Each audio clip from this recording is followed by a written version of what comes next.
गोद की नया सोह देखैबोगे अगला गान में सुनेंगे गोद की नया सोह देखैबोगे डीजे बजाई के यही बोगे गोद की तोरा बहू बनैबोगे डीजे बजाई के यही बोगे रहनी तोरा बहू बनैबोगे। Sapna studio Delhi presented by bullet music. अपने हाथों इंतजार गे बनबो तो हर भतार गे सोचने आगा पीछा पूरा कर मोर इच्छा हमहु छियो तैयार गे अपने हाथों इंतजार गे बनबो तो हर भतार गे सोचने आगा पीछा पूरा कर मोर इच्छा हमहु छियो तैयार गे जे कहबी सुन गे बोल की सब कुछ किन के देबोगे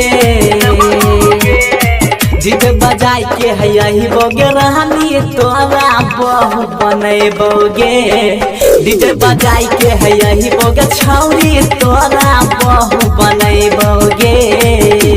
सपना स्टूडियो दिल्ली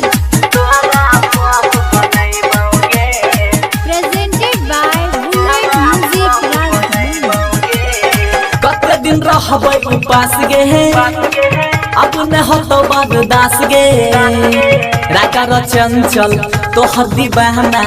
छियो गोरी खास गे कते दिन रहबै उपास गे अब न हो तो बर्दाश्त गे शिबू सरगम तो हद्दी बहना छियो गोरी खास गे पर मुझे हाथी वाला जकल का अब की बेर निभाइबोगे डीजे बजाई के यही बोगे गोर की तोरा बहू बनैबोगे डीजे बजाई के यही बोगे रहनी तोरा बहू बनैबोगे अगला गान में सुनेंगे गोर की नया सोह देखैबोगे